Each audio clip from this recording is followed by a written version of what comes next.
The moment I stepped into our house after she left, I knew it was over. But it wasn't the emptiness of the space that struck me. It was the silence. Complete, unyielding silence. No music playing from the kitchen, no laughter echoing from the living room, no hum of the TV in the background. Just nothing. I thought I would feel something. Anger, relief, sadness, anything. But there was nothing.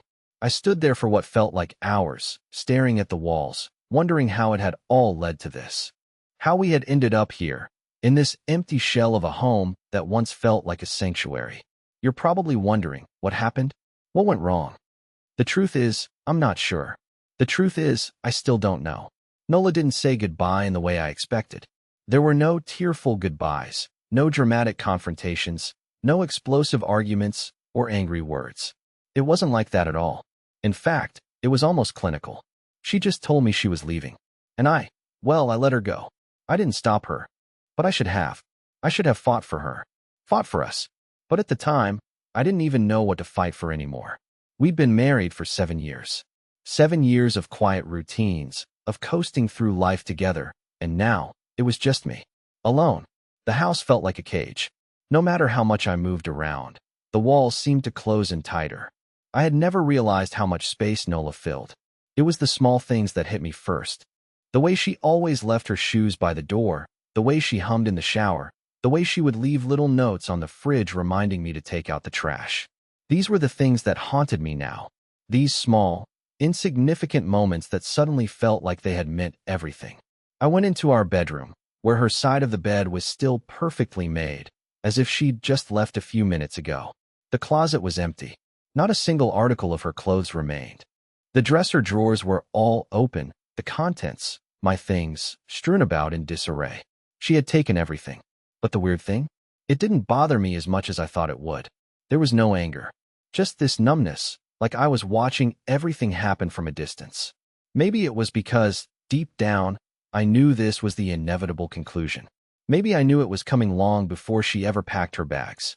But it wasn't until I sat down in the living room, the one place we used to spend most of our evenings, that I started to really think. Why now? I'd wondered. Why did she leave now, when things had seemed so normal? She'd spent the last month acting like everything was fine. Smiling when I smiled, laughing when I laughed, talking about our future plans. She never once said anything that made me think something was off. She just stopped. The silence pressed in on me, suffocating me with its weight. I hadn't realized how much I depended on her presence until it was gone. I needed to understand. I needed to know why she left. And that's when I did something I never thought I'd do. I picked up my phone and called her. I sat there, phone pressed to my ear, listening to the sound of the dial tone.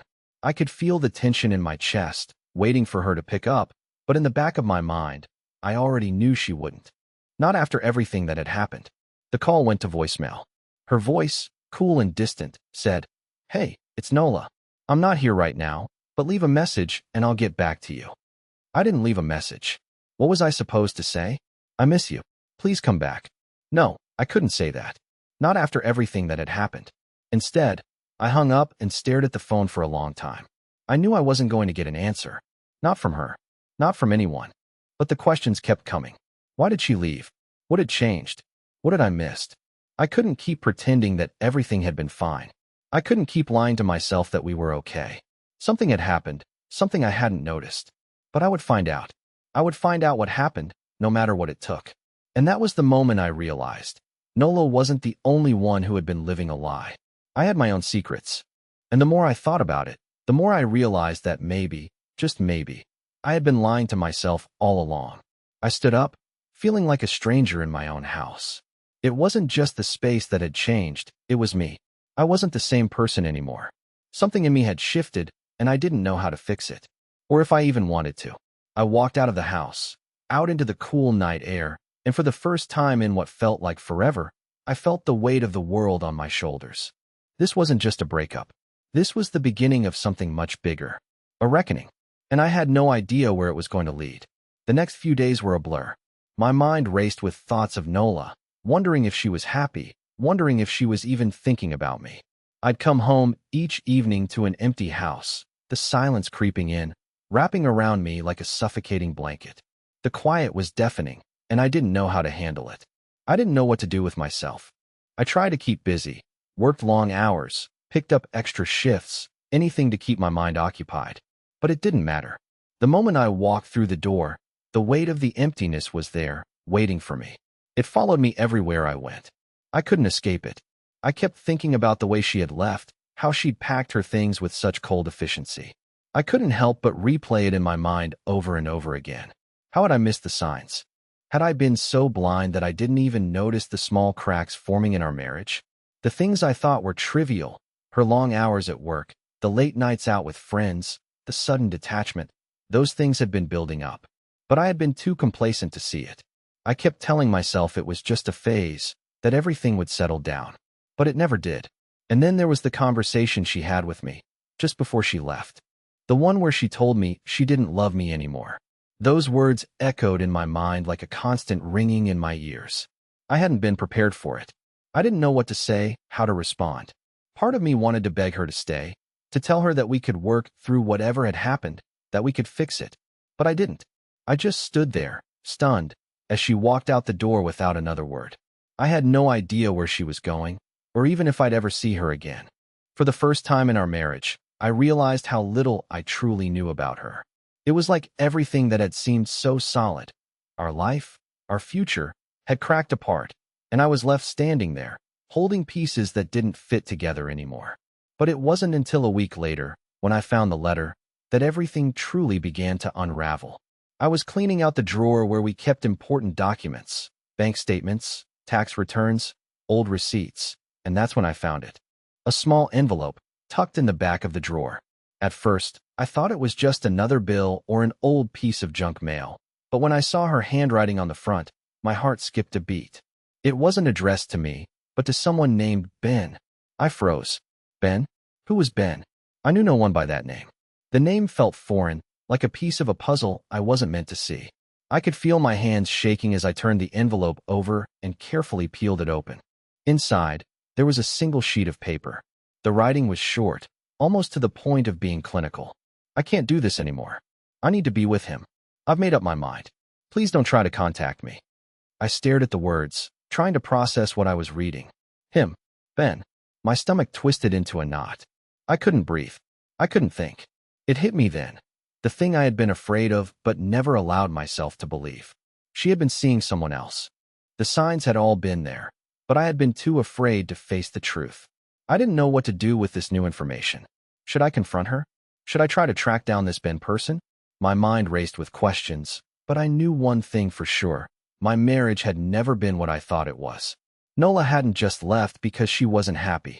She had left because she had already made a decision. She had already chosen him. I spent the rest of the night in a haze. I didn't know what I was looking for. Answers, closure, revenge. But I knew I couldn't just sit here and do nothing. I needed to know the full story. I needed to find out who Ben was, what he meant to her, and how long this had been going on. I tried to call Nola again. This time, I left a message. I didn't beg her to come back. I didn't even know if I wanted that anymore, but I needed to know the truth. I needed her to admit it to me. The next day, I got a response, but not from Nola. It was an email. It was from a lawyer. Dear Mr. Walker, we are representing Mrs. Nola Walker in her case for divorce. Please find attached the initial paperwork for your review.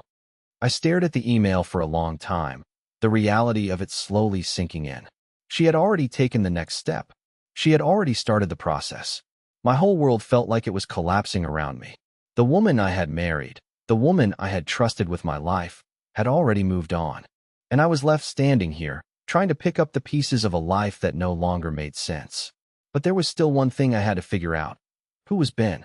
And how had he become the person who had taken everything from me? I couldn't shake the thought of Ben. The name haunted me, echoing through my mind in the stillness of every moment. Who was he? What did he have that I didn't? How long had this been going on?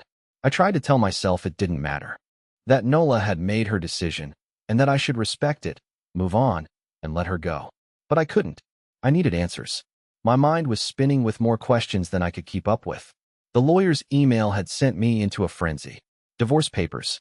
She was serious. It wasn't just some rash decision in the heat of an argument. She had made plans. She was already moving on. I tried calling Nola again, but each time it went straight to voicemail. I left message after message, but she never returned my calls. She was gone. For good. I wasn't sure if I wanted her back, but I wasn't ready to let go of the idea of who she had been, the woman I had thought I knew. And then, out of nowhere, a small glimmer of hope appeared. A chance. A possible way to finally get some closure. I remembered something. Something I hadn't thought about in years, an old friend of Nola's. A woman named Claire. They'd been close when they were in college, but over the years, Claire had faded into the background. Still, I had a way of contacting her. I hadn't spoken to Claire in ages, but I figured it couldn't hurt to try. Maybe she knew something about Ben. Maybe she knew how this all started. I sat down at my desk and pulled up Claire's contact information. My fingers hovered over the keyboard as I typed out the message. Hey Claire, I hope you're doing well. I know it's been a long time, but I really need to ask you something about Nola. It's important. Can you give me a call? I stared at the screen for a long time, wondering if I should send it. I almost deleted it several times, but then something inside me stopped me. I needed to know. The truth was, I couldn't let it go. Not until I had answers. A few hours later, my phone rang. It was Claire. Tom, she said when I picked up. What's going on? I got your message. I wasn't sure if you'd reach out. I hesitated. This wasn't going to be easy. I need to know about Nola, I said, my voice shaking slightly. I need to understand what happened. She left me. She's filing for divorce, and there's someone else. His name is Ben. Do you know him? There was a long pause on the other end. I could hear Claire breathing slowly, like she was trying to choose her words carefully. I don't know what to tell you, Tom. I mean, I knew something was off between you two, but Ben? I don't know anyone named Ben. She sounded uncertain, almost hesitant. I felt a wave of frustration rush over me. Don't lie, Claire. I know she's seeing someone. I know she's been hiding something. How long has this been going on? Why didn't you tell me? Claire sighed, the sound heavy with regret. I wasn't trying to lie to you. I swear I wasn't. But you have to understand, Nola, she's been different for a while now. I didn't want to get involved. But, Tom, I think you need to hear this. Nola, she's been pushing people away for months. Not just you, but me too. It's like she's been building this wall around herself. I clenched my jaw, trying to process her words. But the affair, what about that? How long has she been with this guy? There was another pause, a long one this time. Claire seemed to be struggling with whether or not to say what I wanted to hear. I don't know for sure. I never saw Ben. But I did hear things. Nola started changing a few months ago. She was always talking about how she was unhappy with you, about how you didn't understand her anymore. She kept saying she needed someone who got her. I felt my stomach drop. So she's been seeing him for months? I don't know, Tom, Claire said softly. But I know she was planning something. She kept saying she wanted a fresh start. Something completely different. And I think that's what this is. This divorce, it's not just about you. It's about her needing something else, something that wasn't here. I'm sorry. I wish I could tell you more. I let her words sink in. I wanted to scream, to lash out, but I didn't. I just sat there, feeling numb. I thanked Claire for being honest with me and hung up. The conversation didn't give me all the answers I needed, but it gave me a little more perspective. Nola wasn't just running away from me. She was running away from everything. She was looking for something bigger, something that would make her feel alive again. I sat in silence for a long time after that. What had I missed? What had I failed to see? I thought I had known her, truly known her, but now, I realized how little I really understood about the woman I had married. The next few days were a blur of emotions. Anger, confusion, a deep, aching emptiness. I spent hours looking through old photos, memories of a time when everything felt perfect. I thought about the life we had built together, the plans we had for the future. It all felt like a distant dream now, something that was slipping further away with each passing minute. And then came the night that would change everything. I came home from work to find a letter on the kitchen counter. It was from Nola. My heart pounded in my chest as I opened it, the familiar scent of her perfume still lingering on the paper. I unfolded it slowly, my hands trembling. Tom, it started, I know this isn't easy. I don't expect you to understand. But this is something I have to do for myself. Please don't hate me for it. I'm not the person I used to be, and I don't want to keep pretending. Ben is a part of my future now. I'm sorry it had to end this way. Goodbye. The letter felt like a punch to the gut. It wasn't just a goodbye, it was a final decision. Nola had chosen. She had chosen him. And in that moment, I realized something even more painful than the divorce. I had lost her long before she ever walked out the door. I didn't know what to do with the letter. It was like a final nail in a coffin I hadn't even realized I was still holding open. There were no words left to say, no arguments to be made. She had made her choice. Ben was a part of her life now, and as much as I wanted to fight it, I couldn't. I couldn't fight someone who wasn't even in the room. But there was something else gnawing at me. I couldn't just sit back and accept that. Something didn't sit right. Maybe it was because of the way she had left, so calmly, so decisively. There was no struggle, no hesitations. And I couldn't shake the feeling that I wasn't the only one in the dark here. Nola had been hiding something from me. It was like she had been living a different life altogether, and I had just been a part of her past. I wasn't sure if I wanted to know the truth anymore, but deep down, I knew I needed to. I had to find out who Ben was, who this man was who had completely taken her away from me. What was it about him that I couldn't offer? Was I just that bad? I hadn't known anything about him, nothing at all. Every time I tried to think about it, I came up with more questions than answers. I couldn't let this go. It wasn't about revenge. It wasn't about getting her back. It was about the one thing that had always mattered to me, the truth. I spent the next few days in a haze, scrolling through old photos of Nola and me, trying to piece together the parts of our life that I had overlooked. Every little moment, every little glance, seemed to tell a different story now. I thought about our time together, our first date, our wedding, the way she had laughed when we were on vacation last summer. All of it felt so distant, like a dream I was slowly waking up from. And the worst part was that I couldn't figure out when things had changed. I'd called Claire again, hoping for more answers. She hadn't known anything about Ben, but after a long conversation, she finally revealed something that made my stomach twist. You know, Claire had said, Nola, she wasn't the same after that trip last year. You two went to the cabin, right? I nodded, even though she couldn't see me. I remembered that trip clearly. It had been one of the best weekends we'd had in a long time. Just the two of us, reconnecting. Or so I thought. Well, Claire continued. After that weekend, she started talking differently. She was more distant, colder. Not with me, but with you. Like, I don't know how to explain it. Like she was already checked out. Like she was getting ready for something else. It was a punch to the gut. I'd thought the trip was an attempt to fix things. I had thought it was a chance to get back to where we had started. But now, Claire was telling me it had been the beginning of the end. A few days later, I did something I never thought I'd do. I looked through Nola's old emails. I hated myself for it, but I couldn't help it. I needed answers. There had to be something there. I felt like I was invading her privacy, but at that point, I didn't care. I just wanted to understand. And that's when I found it. Buried in the emails between Nola and someone I didn't recognize, a thread that went back months. It was subtle at first, just friendly banter, a few jokes about work, nothing to raise suspicion. But then, as the months went by, the tone changed. The emails became more personal, more intimate. It wasn't long before I discovered the first mention of Ben. I couldn't read it fast enough. Nola, I can't stop thinking about you. I know I shouldn't, but I can't help it. Ben, it's hard to stay away when I'm this close to you. The words blurred together in front of me. My mind couldn't wrap around what I was reading. I had never imagined this.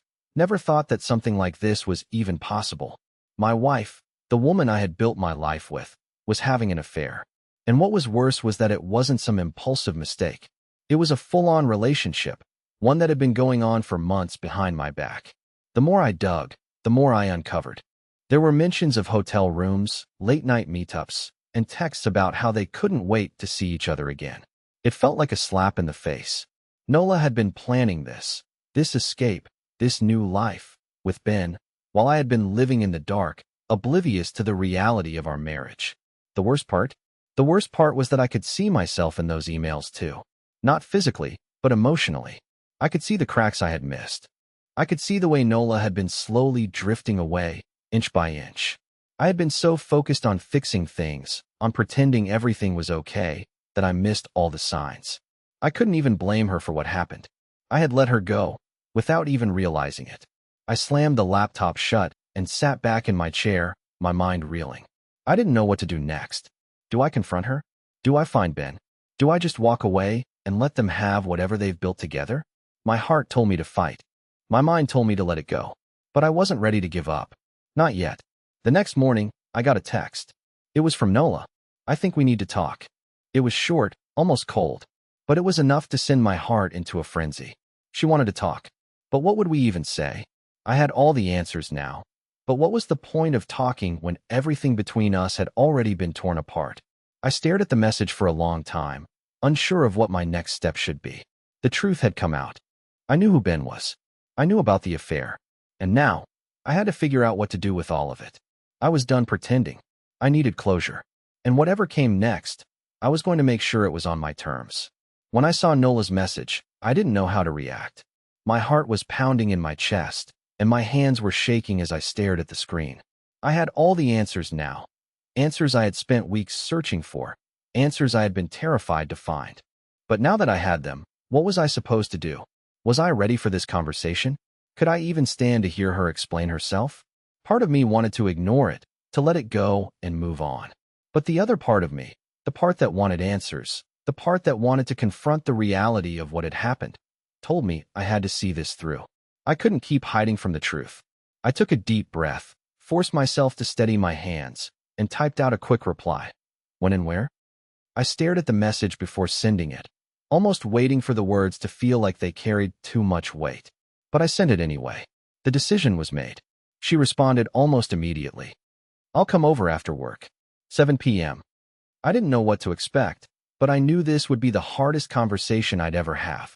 For all the anger, betrayal, and confusion I felt, part of me still couldn't quite accept that it had all come to this. This wasn't just a simple argument anymore. It wasn't a breakdown of communication or a temporary loss of connection. This was the end of everything. The hours leading up to 7 p.m. crawled by. I tried to prepare myself, but nothing could have prepared me for what was about to unfold. I cleaned up around the house a bit, more out of instinct than anything. There was no reason to try to make it look like things were still normal. It was impossible to pretend everything was fine, not when everything had changed. At exactly 7 p.m., I heard the knock on the door. I had been pacing the living room, but I froze when I heard it. My heart leapt into my throat, and for a moment, I thought I might just pass out from the sheer intensity of the moment. I walked over to the door, opened it slowly, and there she was. Nola. She looked the same, but different. Her hair was still the way I remembered, the same way it had been when we met. Her eyes still held that same spark, the one that had drawn me in from the start. But there was a coldness in her demeanor now, something I hadn't seen before. She wasn't the woman I married. She wasn't the woman I thought I knew. She was someone else. Hey, she said, almost quietly, as she stepped inside. She looked around the room briefly, as if taking in the space that had once been our space. I noticed how her gaze lingered on the couch, the place where we'd spent countless evenings together, watching movies, talking about life, and laughing over nothing. Now, it felt like a distant memory. Sit down, I said, my voice more forceful than I intended. We need to talk. She nodded, but her posture was stiff. She sat down on the couch, keeping a noticeable distance between us. I could feel my pulse racing, the weight of everything I wanted to say pressing down on me. I didn't know where to start. What was the right thing to ask first? Should I start with the affair? Should I ask her about Ben? Or should I just let her speak, let her say whatever she needed to say? Why? I finally blurted out. Why, Nola? Why did you do this? I thought we had something good. We were building a life together. How could you just throw it all away? She looked at me for a long time, her eyes searching my face like she was looking for something. She sighed, almost like she was tired, like she had already had this conversation 100 times in her mind before she even came here. I didn't mean to hurt you, she began, her voice low and calm. I never wanted to hurt you, but I've been unhappy for a long time, Tom. I couldn't keep pretending. I couldn't keep living this life that wasn't mine anymore. I felt like she had slapped me. Unhappy for a long time. Why hadn't she told me? Why hadn't she come to me with her feelings before it all went this far? I tried to make it work, I said, my voice thick with frustration. I tried, Nola. But you pulled away. You stopped talking to me. You were so distant, so cold, and I had no idea why. And now you're telling me this was happening the whole time? That you've been with someone else? She winced at the words, like they were a physical blow. I didn't want to admit it to myself, let alone to you. But yes, there's someone else. Ben, he's the one I've been seeing. I could feel my chest tightening as the words hit me like a wave of cold water. She wasn't even ashamed of it. There was no apology in her voice, no regret. Just acceptance, like it had been inevitable. I stood up, my legs shaky beneath me. So what now? Is this the end? Are we just done? Her eyes softened, but only for a moment. I think we've been done for a long time, Tom. You just didn't know it. Her voice was steady now, firm. I've tried to hold on. I really have. But it wasn't enough. I need to move on with my life. I was still standing, unable to sit down. Everything in me wanted to scream, to throw something, to beg her to stay, but I knew it wouldn't change anything. She had made up her mind. Ben was the man she wanted. Not me. I had been just another chapter in her past, and now she was closing it without a second thought. You think this is easy for me? I asked, the anger starting to creep in. You think I'm just going to accept this and walk away quietly? I never wanted this to be easy for either of us, Nola replied, her voice barely above a whisper. But it's the only way I can be honest with myself. And with you. I felt the room closing in on me. My mind was reeling, my emotions all tangled up. I couldn't process it. This wasn't the woman I knew. This wasn't the woman I had built a life with. She was someone else entirely. Someone who had already moved on, and I was still stuck in the past, trying to figure out where I went wrong. I guess that's it then, I said finally, my voice quieter than I intended. I'm just supposed to let you go, right? She nodded. I'm sorry, Tom. I really am. But it's time. I didn't know what to say after that. I didn't know what was left to say. There was nothing more to talk about. She stood up, and for a moment, we just looked at each other. It wasn't the goodbye I had imagined. It wasn't the way I had wanted it to end. But it was over. Without another word, Nola turned and walked out of the door, leaving me standing there alone, trying to piece together the fragments of a life I had thought I understood. But the pieces didn't fit anymore, and I didn't know what came next. I don't remember much about the rest of that night. The door had closed behind her, but the echo of it still lingered, reverberating through the empty house. I stood there for what felt like hours, unable to move, unable to comprehend what had just happened. It wasn't just the divorce or the affair. Those things had already crushed me in ways I didn't think I could recover from. It was the fact that she had looked at me, straight in the eyes, and walked away. And I let her. There's a hollow feeling that comes with betrayal, a kind of emptiness that spreads in your chest and tightens your throat. I had felt it for weeks, since I had found out about Ben, since I had uncovered the lies, since I had been blindsided by the truth. But now, after that conversation, after hearing it from her own mouth, it felt like the walls around me were collapsing inwards. I could almost feel the weight of my own failure pressing down on me. I sat on the couch for hours, not sure what to do with myself. I could feel the loneliness creeping in, but there was something deeper than that.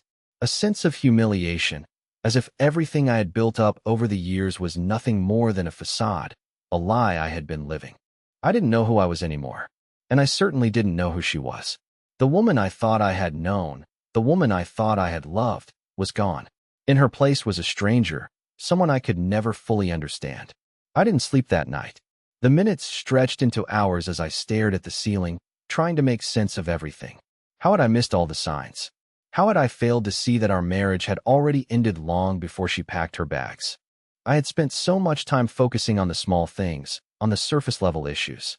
I had convinced myself that we were just going through a rough patch, that things would eventually get better. But they never did. They only got worse.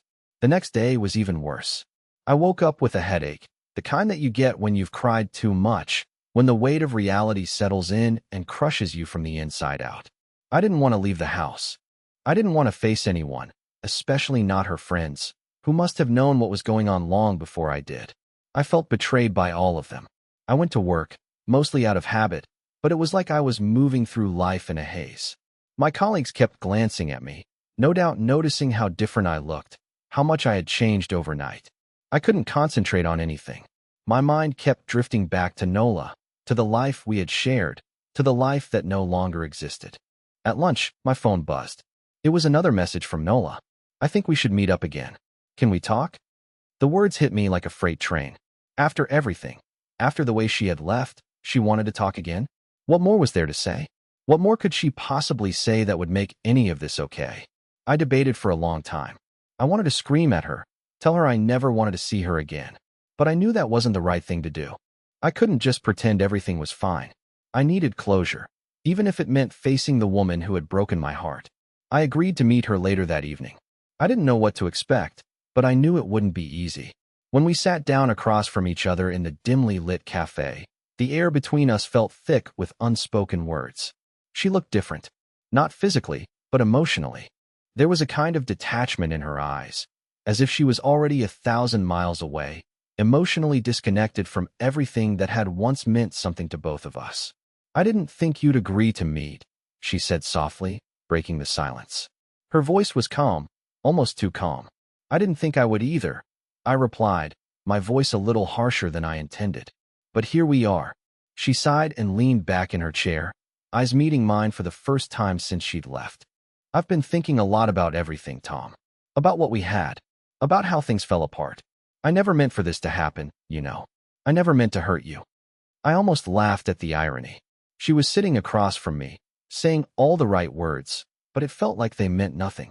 Words were meaningless now. They didn't fix anything.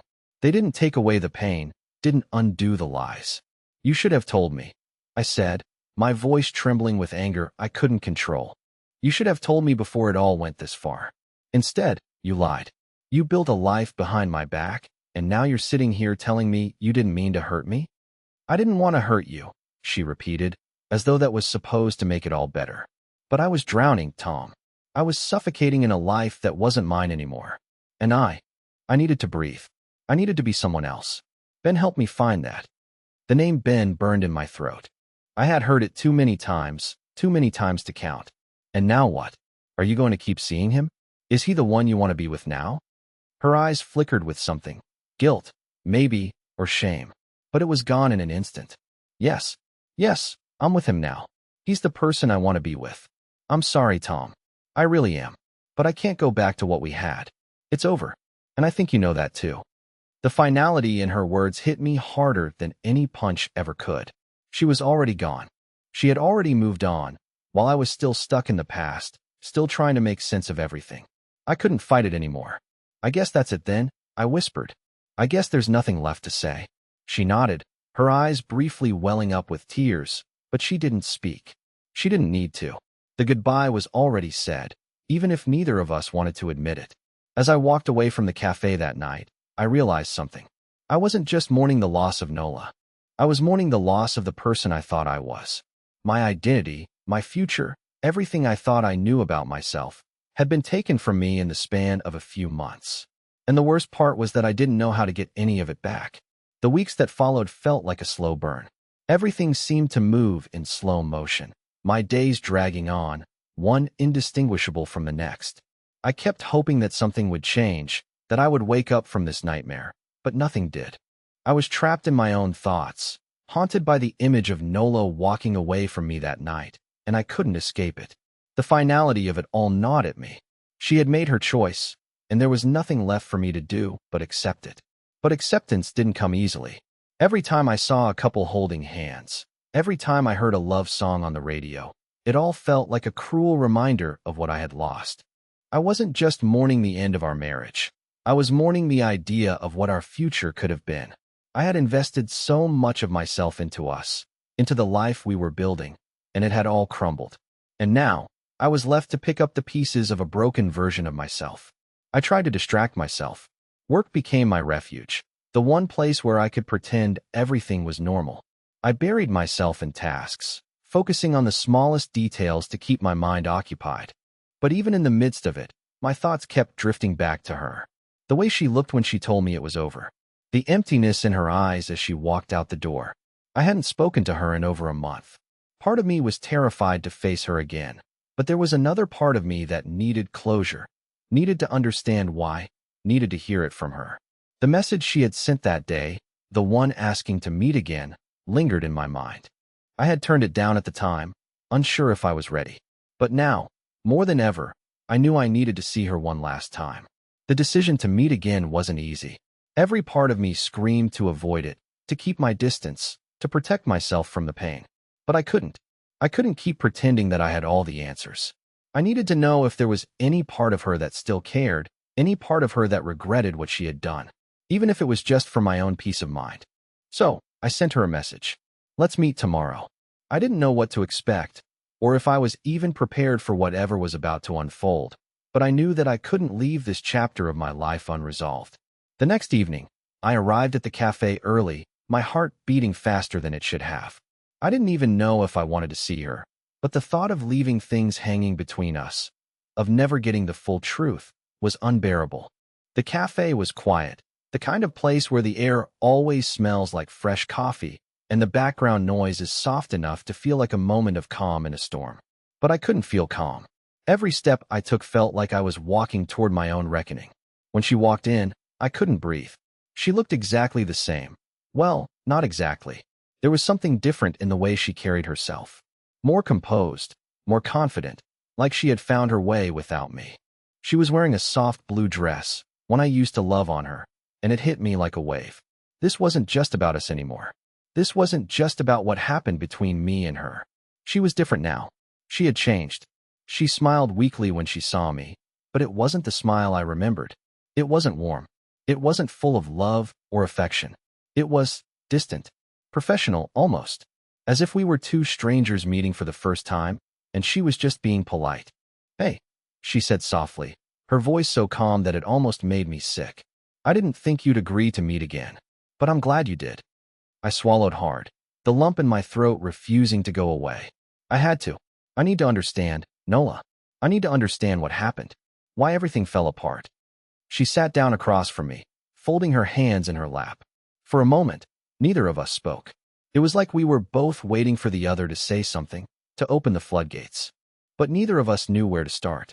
"I'm sorry, Tom," she finally said, her eyes dropping to her hands. "I know that doesn't fix anything, and I know it doesn't take away the hurt. But I am sorry. I never wanted to hurt you." Her words sounded rehearsed, like she had said them 1,000 times already in her head. It didn't feel real. It didn't feel like she meant it. "You say that, but it doesn't change anything," I replied, my voice trembling despite myself. "I don't know if I can ever forgive you for this. You didn't just leave me, Nola. You left me in the dark. You kept everything from me, and I had no idea." She looked up at me then, and there was something in her eyes that almost broke me. It was regret, maybe, or guilt, but it wasn't enough. "I didn't want to hurt you," she repeated, the words sounding empty now. "I was so lost, Tom. I don't think I even knew who I was anymore. You tried to fix things, but I was already too far gone. I couldn't come back." I felt like the air had been knocked out of me. This wasn't the answer I wanted. I wanted her to tell me she was sorry in a way that mattered. I wanted her to explain why it all happened, to give me some reason to believe that this wasn't just some cold decision. But she couldn't. She was just as lost as I was.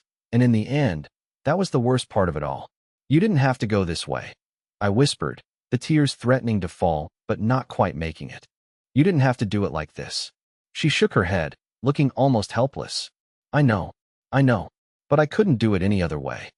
The silence between us stretched for what felt like an eternity. I looked at her, this woman who I had shared so many years with, and realized that the person sitting across from me wasn't the same person I had married. She wasn't the woman I had known. She was a stranger, and so was I. "I don't know if I can ever forgive you," I said finally, my voice rough. "But I think I'm done. I think I'm done trying to fix what can't be fixed." For a long moment, she didn't respond. I wasn't sure if she was waiting for me to say more, or if she was just as tired as I was. Finally, she nodded, a tear slipping from her eye. But she didn't wipe it away. "I understand," she said softly. "I think I've known that for a long time." The goodbye wasn't what I had imagined. It wasn't filled with anger or tears. It was quiet, almost too quiet, like two people who had already said everything that needed to be said without saying a word. As she stood up to leave, I watched her go. The door closed behind her with a finality I couldn't escape. But this time, I didn't chase her. I didn't try to stop her. This time, I let her go. The days after our final meeting felt different. Not in the way I expected, not as a weight pressing down on me, but as a shift, like something inside me was slowly starting to heal. There was still pain, there always would be, but the overwhelming sense of hopelessness was gone. I wasn't going to let the end of my marriage define me. I wasn't going to let it consume me. For the first time in months, I began to do things for myself. I took long walks in the park, spent time with old friends I had neglected, and even started picking up hobbies I had forgotten about. It wasn't easy, and there were days when the loneliness crept in, when the quiet of my apartment seemed to press in on me. But slowly, I began to feel something I hadn't felt in a long time: peace. I started going to therapy, not because I was broken, but because I wanted to understand what I had gone through. I wanted to make sure I didn't carry the bitterness or anger into the future. My therapist helped me see things from a perspective I hadn't considered before. Nola hadn't left me because I wasn't enough. She had left because she needed to find her own path, and we had simply grown apart. It was painful to accept, but it was also liberating. I wasn't perfect, but I was trying, and that was all I could ask for. A few months later, something unexpected happened. I met someone. Her name was Emily, and we had met through a mutual friend at a gathering. At first, I wasn't sure what to expect. I had been so focused on getting through the end of my marriage, I hadn't really thought about opening my heart again. But there was something about Emily that made me feel comfortable. She was kind, funny, and easy to talk to. She didn't rush anything, and she didn't expect me to be someone I wasn't. She accepted me, flaws and all. It wasn't love at first sight, but it was real. I hadn't realized how much I had missed feeling like I could truly connect with someone. We spent time together, and as the weeks passed, I realized I was starting to look forward to those moments. I was starting to care again, not just about her, but about myself too. One afternoon, we went for a walk by the lake. The sun was setting, casting a golden glow across the water, and everything felt right. We stopped by a bench, and for the first time in a long time, I felt like I was exactly where I needed to be. Emily looked at me, her eyes warm and sincere. "I'm glad we met," she said softly. "Me too," I replied, the words coming easily. For a moment, I let myself just feel the peace. I wasn't looking for the perfect love or the kind of love I had with Nola. I had learned that love doesn't always look the way we expect it to. Sometimes it's quiet, sometimes it's gentle, and sometimes it comes after we've learned to love ourselves first. I didn't know what the future held, but I wasn't afraid of it anymore. I wasn't holding on to the past. I wasn't haunted by what could have been. I had finally let go of the things I couldn't change, and in doing so, I had created space for something new, something beautiful. And that was enough.